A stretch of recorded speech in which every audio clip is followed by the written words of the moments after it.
Has the future arrived courtesy of the coronavirus? Let's face it, more automation and less human contact are two futuristic business trends that indeed have become more common due to the pandemic. So what are some of the others and how might they impact you as an everyday investor? It's that time again, time to tune out the hype and focus on the facts that matter to you, the income generation. Let's get started. Get ready to separate reality from myth. Joining me right now is Sound Income Strategies founder and CEO David Scranton. They've created a new type of inflation, and although markets have always been an emotional place, they seem to be even more of an emotional place these days. Jeffrey Small, market watcher, is with me. Stock market dynamic is getting ready to significantly change. So let's bring in our co-host, Jeff Small, president of Arbor Financial Services, and also the brand ambassador for the Retirement Income Store.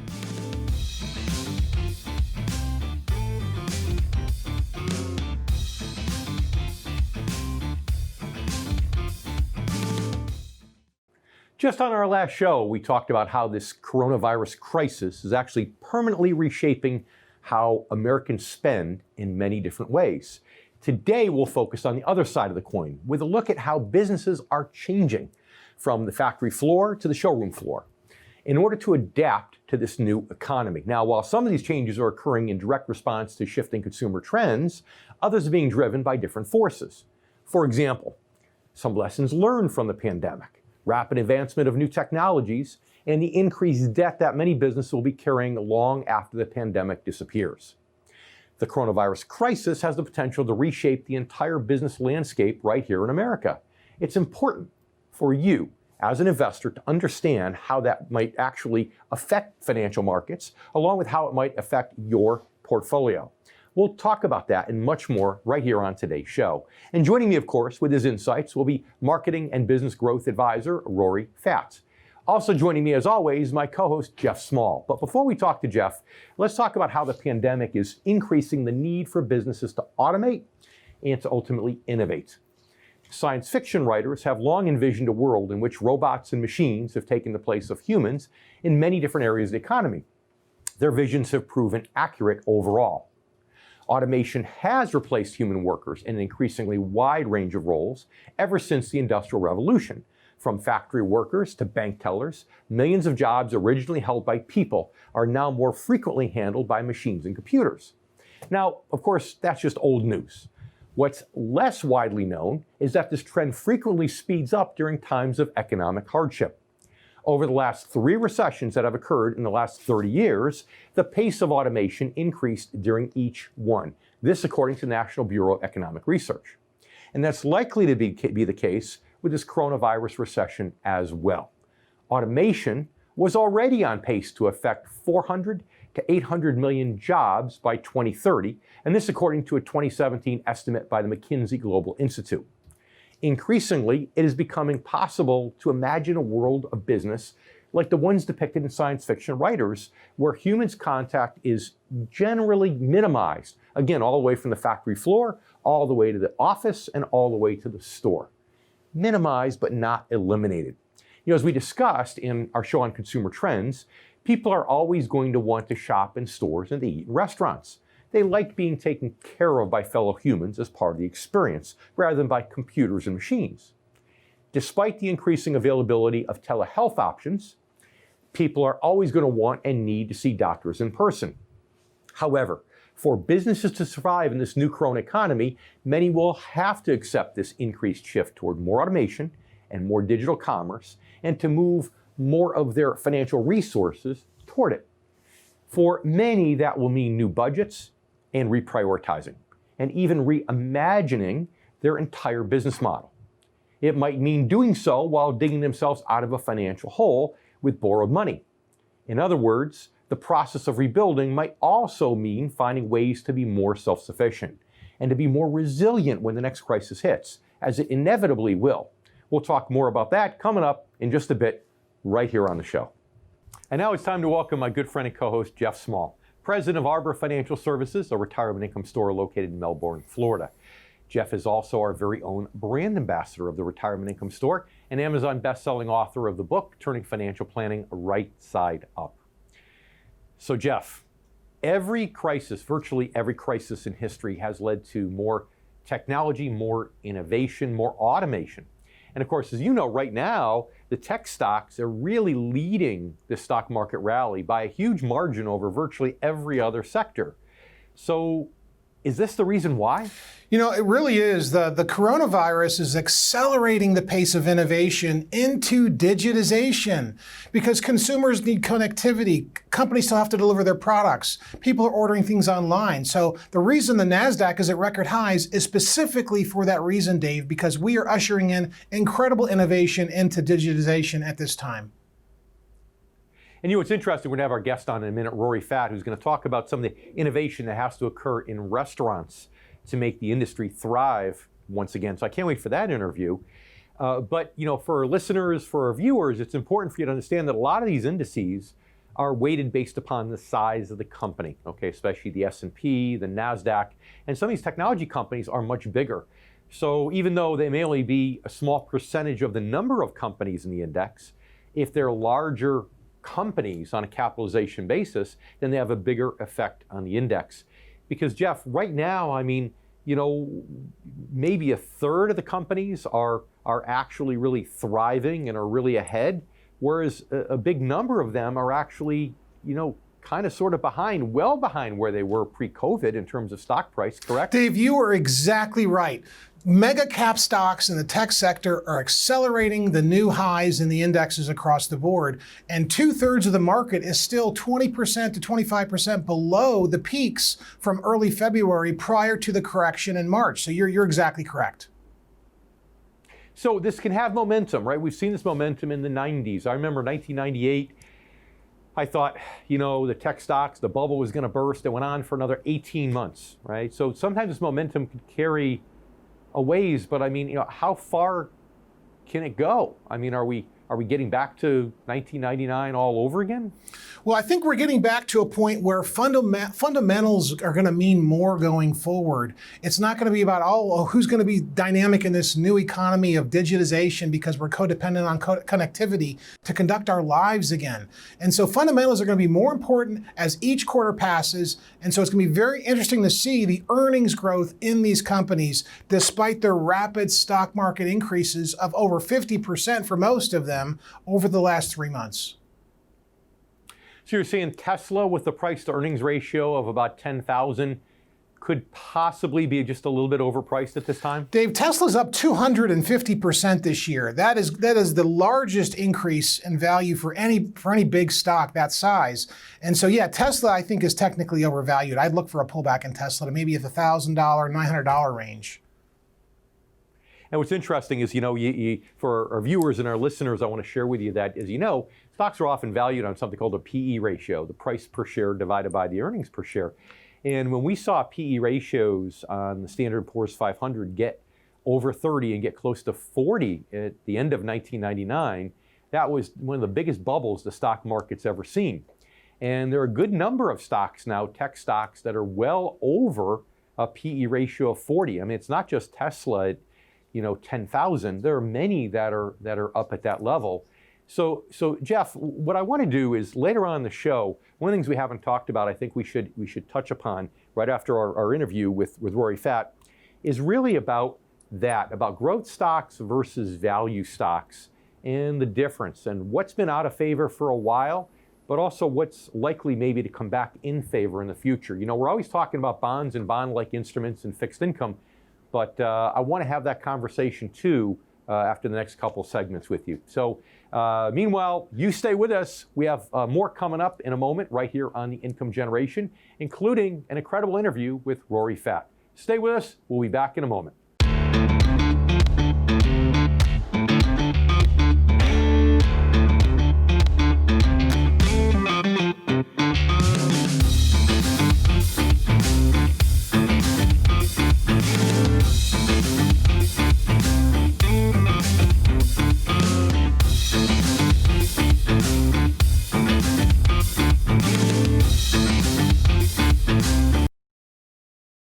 Frank wrote in with a great question. He said, I'm 67 years old, I'm married, and planning to sell my real estate, which will achieve over $1 million of net proceeds after tax.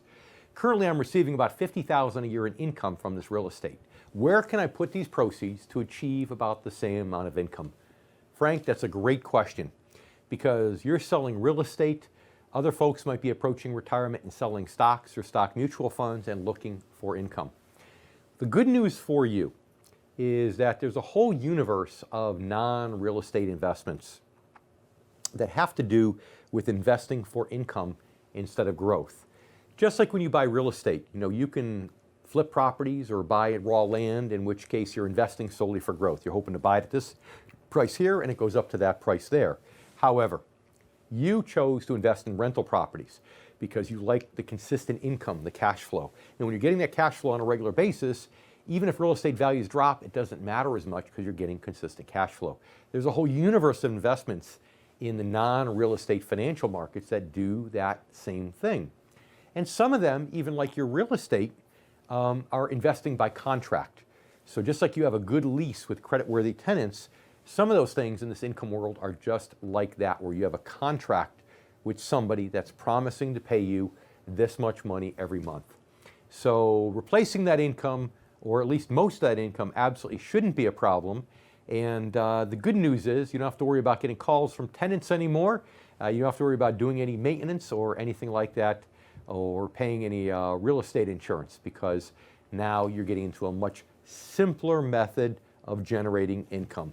Frank, I really appreciate you writing in for that question, because not only I think it was beneficial for you, but I'm sure it's beneficial for many of our other viewers and listeners.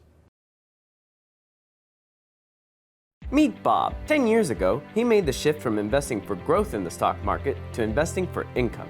Today, many of his friends are terrified to open their recent statements, but not Bob. Bob is enjoying his retirement, counting his interest and dividends. By investing for income, Bob was able to reduce his exposure to market risk and establish renewable streams of income for retirement.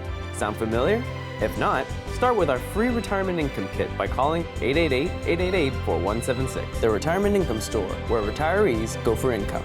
David J. Scranton's groundbreaking new book, The Retirement Income Story, will revolutionize the way baby boomers and their advisors plan and save for retirement. The Retirement Income Story, the story behind the launch of the Retirement Income Store, is about to shatter many of the myths Wall Street bankers have promoted and protected for decades. David outlines what he believes to be a much better method for planning and saving for retirement, one that doesn't involve taking on more stock market risk. In fact, most will be able to reduce and or possibly even eliminate stock market risk while creating renewable streams of income they can count on well into their retirement years. The simple truth is that if you were born in 1968 or sooner, you can't afford to ride out another catastrophic stock market drop like the ones in 2000 and 2007.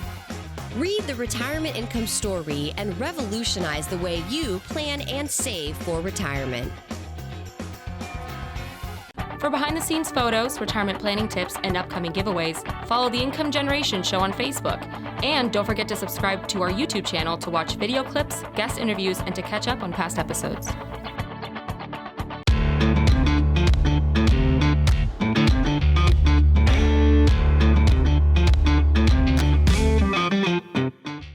One of the uncomfortable truths revealed by this coronavirus crisis is that many businesses simply aren't financially prepared to weather a major economic storm. Now, granted, this is a once-in-a-century storm, or hopefully at least, but many businesses, both large and small, have been shown to lack the fiscal and financial resilience to endure even a moderate recession. That's why the government's relief effort includes trillions to help businesses survive by being able to borrow their way through this crisis. That means many of those who do survive will come out of the crisis deeper, I should say, in debt. Now, in addition to reprioritizing spending to keep pace with shifting consumer trends and this increased automation, these businesses will be busy paying down their debts while also working to become more financially resilient in the future. Now, that's a tall order, and for many companies, it will mean not just tweaking, but also rethinking their entire business model. Most importantly, many will have to build or strengthen their backup plans and their emergency playbooks. For some, that might mean creating surplus inventories for the first time or diversifying their services. For others, it might mean greatly expanding work-at-home options for more employees. Whatever it takes to be better prepared practically and financially for the next crisis and for the next new corona economy. Ultimately, many companies will have to rebalance their priorities to make resiliency as important to their strategic thinking as cost and efficiency. Because, please, make no mistake, investors will be taking note of these efforts and will likely create ways to incorporate new resiliency metrics into their corporate valuations. This is not to say that investors and account managers don't consider this resiliency already. However, it's likely to become an even more important consideration in this new corona economy, and businesses will need to take heed. Now let's bring back my good friend and co-host Jeff Small, along with our guest, marketing and business growth advisor Rory Fatt. Rory has worked with thousands of restaurant owners, helping them double, triple, and even quadruple their profits. He's also built several and sold several of his own businesses, generating millions of dollars in sales. Rory, thanks for joining us today. Welcome to the Income Generation. Thank you for having me. I'm really excited about today's interview. Now, you look like you're in pretty good shape. So is it because of your last name that you made a decision at a very young age that you needed to stay in shape? Is that part of what motivates you at all to stay in such good condition? I guess it is. I always joke that my brother's name was Really, but yes, it is something that has in our family you have to be aware of. So let's talk about restaurants, one of your favorite topics, of course. Big restaurants and independents, both. What do you think the survival is going to be between, let's say, if you had to guess a percentage basis survival between the big chains versus the smaller independent restaurants? I get worried that, some of my favorite restaurants may not have the staying power to make it through the rest of this crisis. It's kind of hard to make money when you're running at 25 or even 50% capacity. It's very accurate, and there's no doubt there's going to be a thinning of the herd and consolidation in the industry. And it is a fair concern. I ask everyone to be kind to restaurants because this has been really, really hard, and the impact has been immediate and devastating. And most casual dining restaurants, and I work mainly with independent restaurant owners, their business model is really predicated on dine in, like 100% of their business. They weren't doing much in the way of takeout. So it has had a very significant impact, and there is going to be a thinning of the herd, no doubt. Jeff? So Rory, the larger chains had really embraced technologically advances and adoptions in improving their ordering online. And so the new theme with the new corona economy as a result of COVID-19 really is takeout is safe. Takeout is safe. And so the companies and the restaurants that are doing very well that have adopted that technology. What do you see, though, in the local restaurants? Because as David mentioned earlier, I'm concerned about my favorite restaurants down the street. They've got maybe, if they're lucky, 20% traffic flow and maybe half of their takeout ordering because they don't have that technological adoption was never really done before this. And so, what are we going to see happen there? How do they survive this? Can they transition and compete with the bigger chains that have already and fully embraced the technology? It's a fair concern, and it is happening very rapidly. Traditionally, restaurants operate on a 5% profit margin. As you can imagine, that's very, very slim.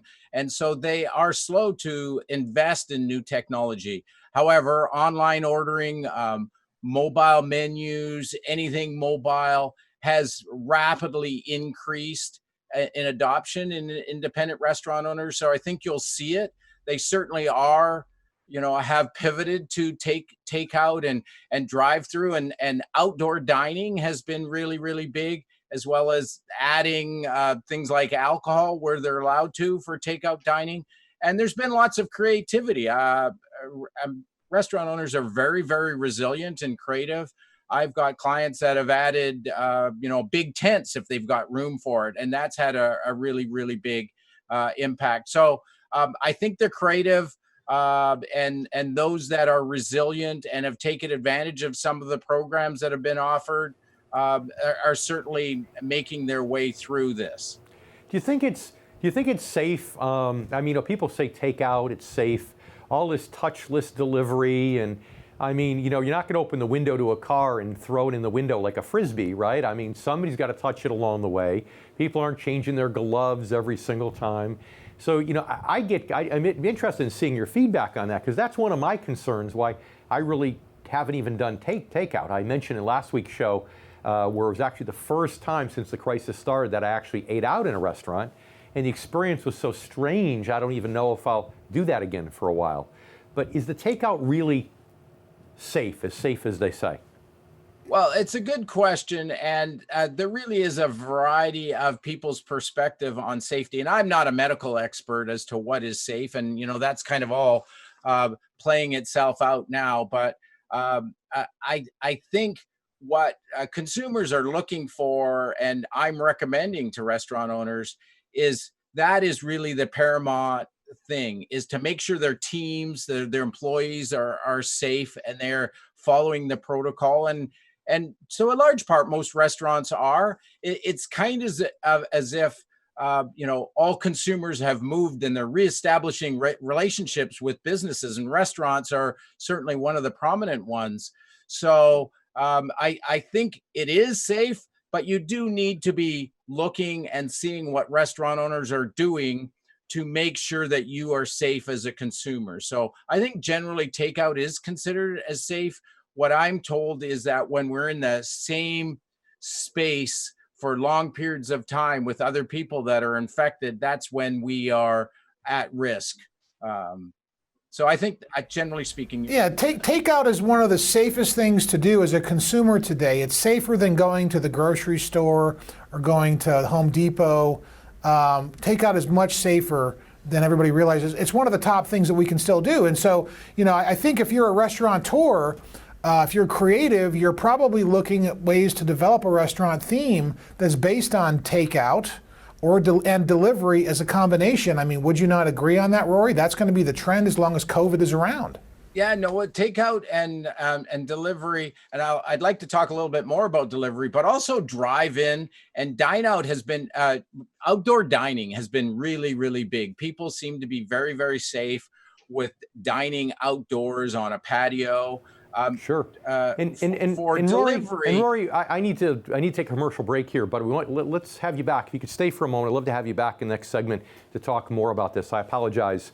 But stay with us, please, Rory. And you stay with us, too. We have more coming up here from Rory Fatt in just a moment on the income generation. We'll be right back.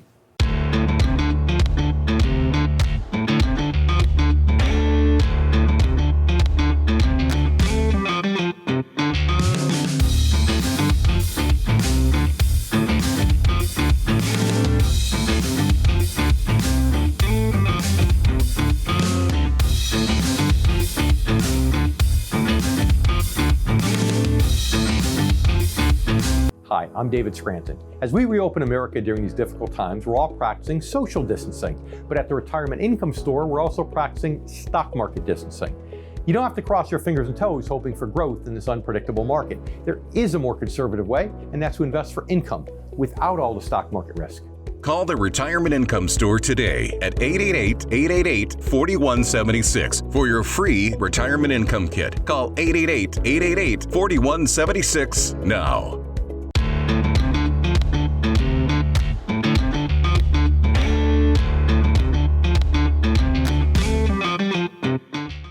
Now, while it might just be difficult to see any silver linings in this coronavirus cloud, there may be several where businesses are concerned. They won't apply to everyone, and the hard truth is that many businesses likely won't rebound from the crisis at all. And as a result, many of the estimated 46 million jobs lost at the beginning of this crisis probably won't be back. Now, what that means for the economy and financial markets in the next year or so remains a huge question mark, especially when you consider the health crisis has yet to be contained. However, beyond all of that, the fact is that the pandemic could ultimately bring some positive outcomes for businesses, for the economy, for the environment, and for society in general. Think about it. Already, we've had individuals, communities, businesses, governments learn new ways to connect. Businesses are finding faster, cheaper ways to operate. In-person conferences and meetings have gone virtual, and remote working has soared. Long-term, these changes could make for better management and a more flexible, tech-savvy workforce. As for the jobs that won't come back, it's a safe bet that many new jobs will emerge to replace them. That could mean increased opportunities for workers young and old to learn new skills, skills that could expand and improve their career options. Programmers, technicians, software engineers, web designers, these are just a few of the many job opportunities likely to continue expanding significantly in this new corona economy. Workers who have the necessary skills to fill these jobs will likely see a better paycheck, as well as more job security. That means more discretionary income and more borrowing power to support the economy at large. If businesses become more financially resilient as a result of this crisis, then obviously that would help make for a stronger, more resilient economy in the long run. Of course, the big question is, how long is the long run? Can we really get there with these positive outcomes, ultimately outweighing the negative ones? We'll be talking about that more coming up in just a bit. And now it's time to bring back my good friend and co-host Jeff Small, as long as our new friend, Rory Fatt. Now, Rory, before I so rudely interrupted you for that pesky commercial break, you were commenting on what Jeff had said about the safety of dining outside, takeout, and so on. So continue to enlighten us, if you will. So really, I was going to get back to drive-through, but in terms of safety, if you're looking at the restaurants and they should be showing you and telling you that they're following procedures that are outlined by the CDC and the National Restaurant Association, and you should be able to see those things. So I think takeout for large part is very, very safe. As we mentioned, Jeff mentioned, drive-through is certainly, and delivery going to be a big trend moving forward.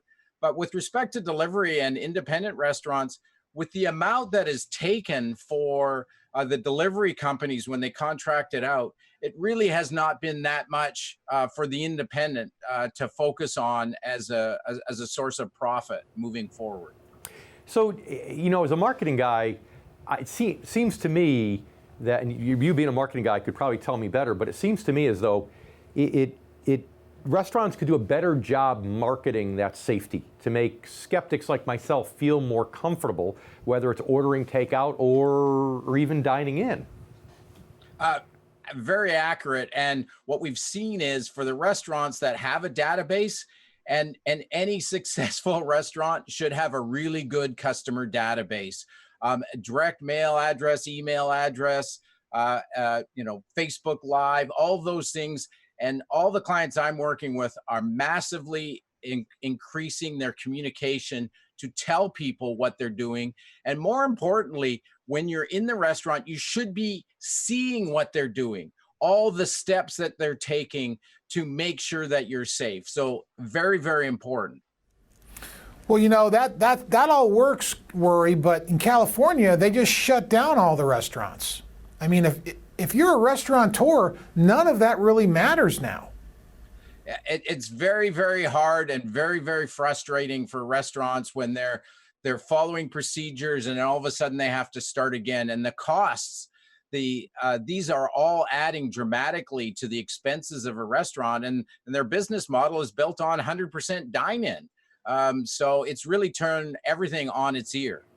You know, I like to switch gears if I can for the last 3 minutes or so and talk about marketing in general. I know you come from a big digital marketing background and also, focusing primarily on restaurants, but talk to us about, how we can expect to be marketed to differently in the future now, maybe in ways that were already trending, but maybe now have accelerated with this whole crisis in every industry.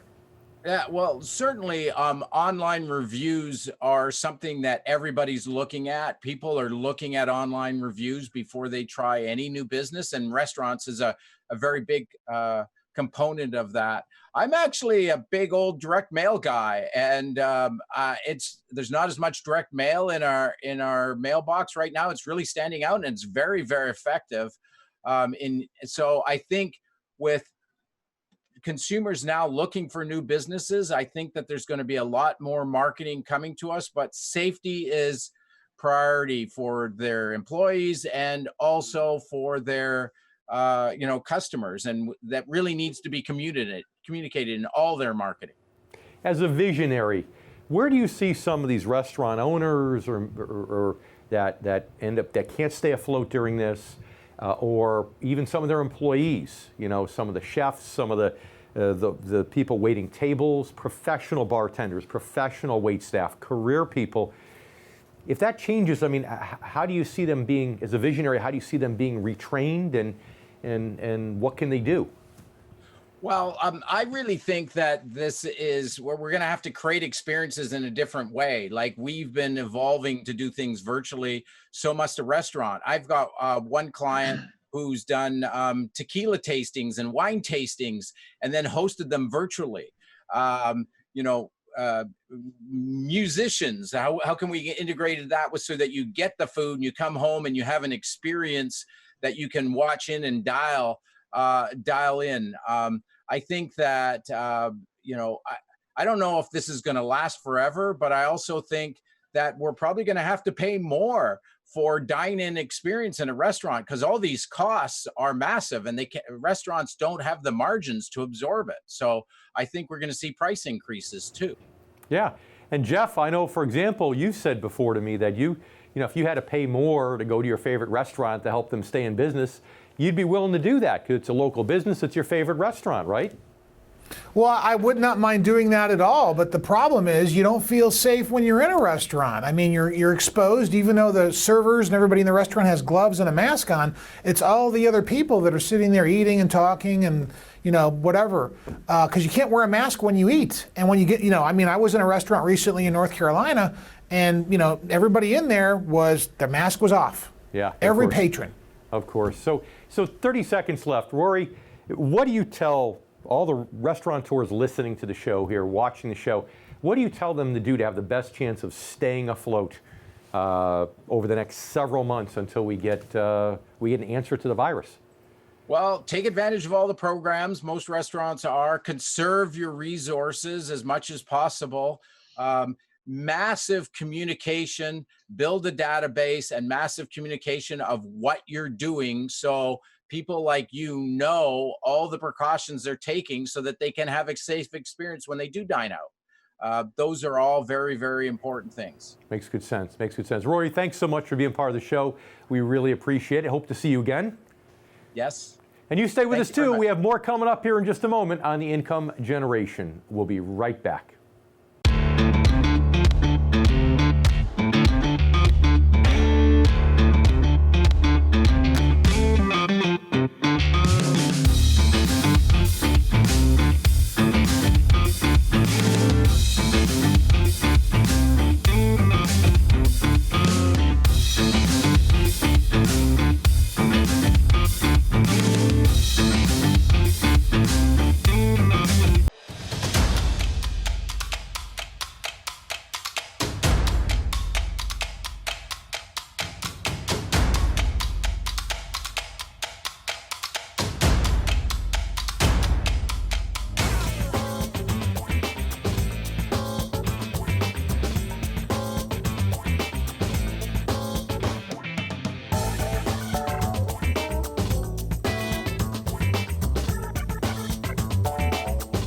For behind-the-scenes photos, retirement planning tips, and upcoming giveaways, follow the Income Generation show on Facebook.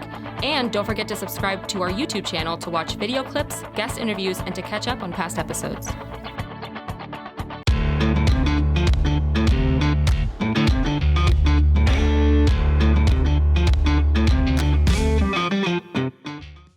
Welcome back to the Income Generation. I'm David Scranton. I'm here with my good friend and co-host, Jeff Small. So Jeff, were you surprised to hear Rory Fatt say that the average restaurant works on only a 5% profit margin?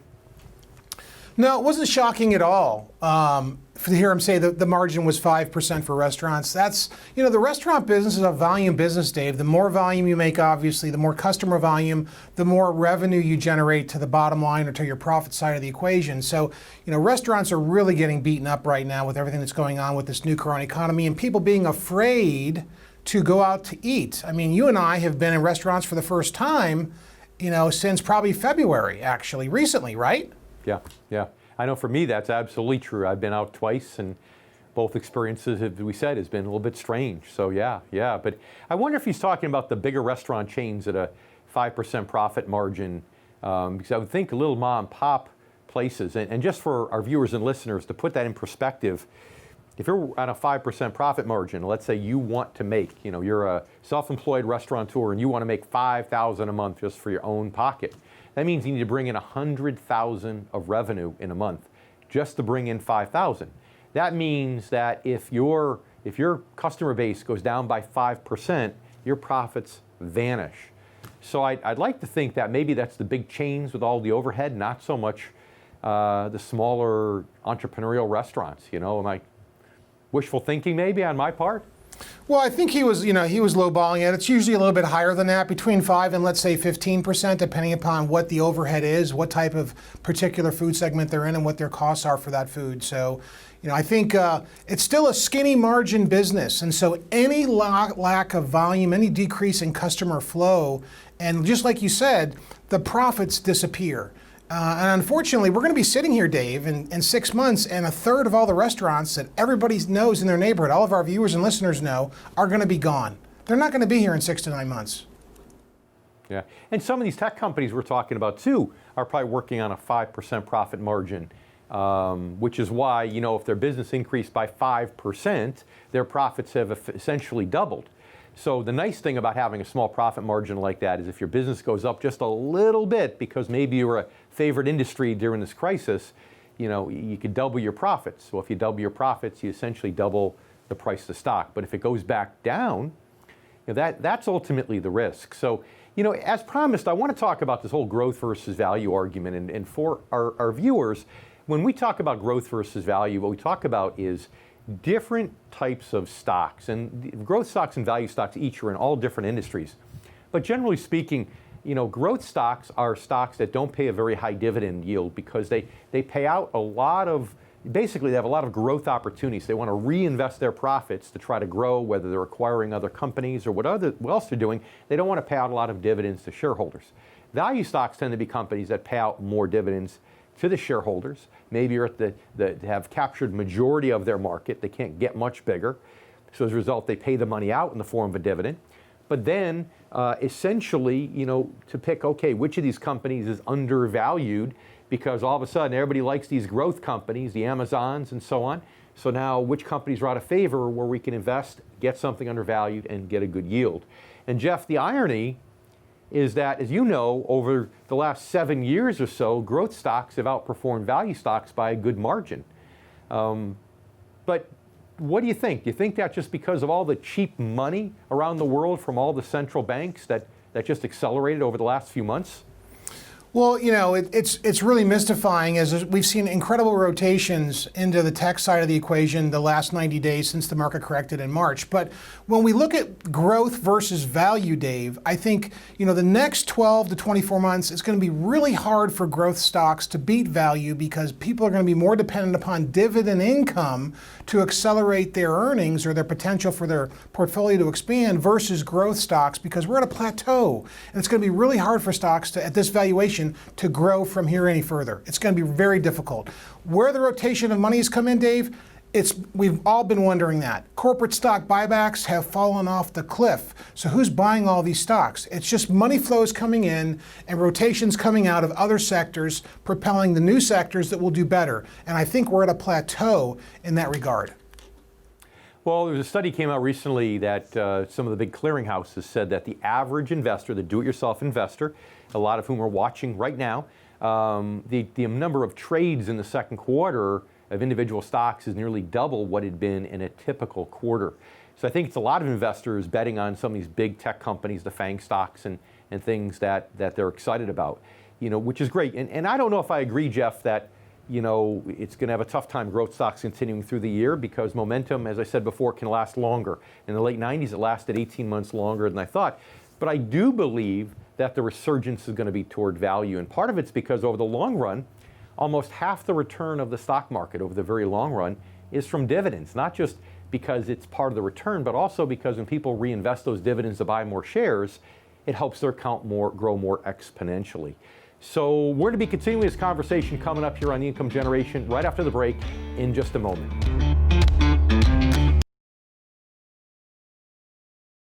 Welcome back to The Income Generation. I'm David Scranton, and I'm here with my good friend and co-host, Jeff Small. So Jeff, whether, value stocks start outperforming growth stocks, this year, as you said, or whether it's a year and a half from now, bottom line is for most of our viewers, the Income Generation members, value stocks can be attractive because, even if you're just doing it for a yield in today's low interest rate, if you can get, let's say, a 4% dividend and be taxed more friendly because it's a dividend, it's not an interest payment under the tax code, that's attractive, even if you're not going to get a ton of growth. Is it not for most income generation members? Well, I think it is. Retirees, income generation members really like having income. They like seeing interest earnings through dividends and through yields. That makes them feel good that they're generating something, as opposed to just being codependent on that performance. And so that the growth or loss of the markets, the contraction, expansion of the markets. And so, that's going to become, like I said before, more relevant to everyone's portfolio going forward over the next 12 months. Because the growth stocks, Dave, I disagree with you a little bit on. I don't see a lot more upside in the growth side of the component. We're already at maximum valuations, and the market is not making sense to many people right now because those valuations are so high. A lot of these stocks have market caps and PEs of over 100 at this time. I mean, that's dot-com-ish, Dave. That's very dot-com-ish. Yeah. And the interesting thing is where there's some value, where some of these value-based stocks are down 20 to 30%, they still have a lot of upside when things rotate. It's the thing that you have to be careful with for our viewers, for our listeners, is we always talk about picking value stocks. We always talk about a value stock versus a value trap. Sometimes there's a reason why a stock is cheap, right? Cheap doesn't necessarily mean good value, right? I mean, you can go out, buy cheap beer and it tastes terrible, right? But then again, you can get some good beer on sale at the liquor store and maybe that's a good value. Well, the same is true with stocks. It really varies across the board. And there's some that are cheap because they're in declining industries that are going out of favor. So, Jeff, I think it's important that our viewers understand, our listeners understand that, it's easy as an individual investor to pick stocks where clearly the momentum's going upward, like some of these tech stocks. That's easy to do as long as the wind is at their back. But what's much harder to do is pick these higher dividend value stocks, because you can really pick stocks that are cheap but aren't necessarily a good value, if that makes sense. No, that makes a lot of sense at this time. I mean, I think that, most investors, their internal radar, their financial radar is going off saying, this market is scary. What do I do? And so you've got to find an advisor that can help you focus on the income side of the equation. Consult a couple different advisors, actually. Find 3 that you can evaluate and interview and say, okay, what should be my course the next 12 to 24 months now that we're at these market tops, and how can I become more income oriented? Good advice. We're always talking about income in terms of bonds and bond-like instruments. So, Jeff, I'm glad we had a chance today to share some of that wisdom with our Income Generation members. Stay with us. We have more coming up here in a moment on the Income Generation. We'll be right back.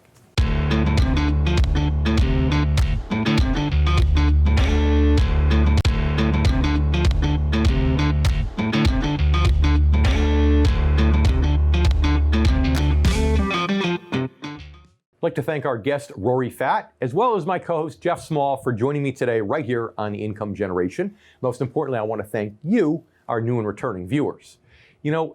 As we all know, technology, business, the economy, and society itself are always in a constant state of flux. If you're a baby boomer, I'm sure you can remember a time when a gas station attendant actually pumped your gas and checked your oil, or when you actually had to go into the bank to talk to a teller to get cash. Both of those are typically do-it-yourself trends now, along with ringing up and bagging your own groceries. These kinds of changes, driven by technology and changing social norms, typically speed up during a time of crisis. Why? Because they become more necessary, and businesses and consumers become more receptive to those changes. We're certainly seeing this play out again during this crisis, although the extent of the permanent changes unfolding yet remains to be seen.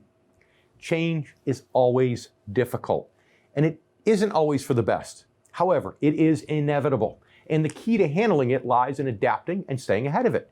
Companies that can anticipate change and modify their business models to capitalize on it are the ones who will thrive, grow, and be resilient in this new Corona economy. Workers who can learn new skills relevant to the changes taking place will be the ones who can take advantage of new and growing job opportunities. Also, investors who remain focused on asset preservation and retirement income as this volatile period of change unfolds may be able to take advantage of new opportunities once it's over. And as normal, the right financial advisor can help you prepare for those opportunities while making sure your portfolio remains on track to meet your retirement goals while this is happening. As always, stay safe and thanks for watching. If you're close to retirement or in retirement and you're concerned about your money, it's absolutely essential you stay informed and up to date. And as you know, right here is where you can do it on The Income Generation. I'm David Scranton, and we'll see you next week. I'm David Scranton. As we reopen the economy, a renaissance has begun in the world of investing. If you or your advisor are not prepared for the new corona economy, you could be left behind. You don't have to cross your fingers and toes hoping for growth in this unpredictable stock market. There is a more conservative way, and that is to invest for income without all the stock market risk. Call the Retirement Income Store today at 888-888-4176 for your free Retirement Income Kit. Call 888-888-4176 now.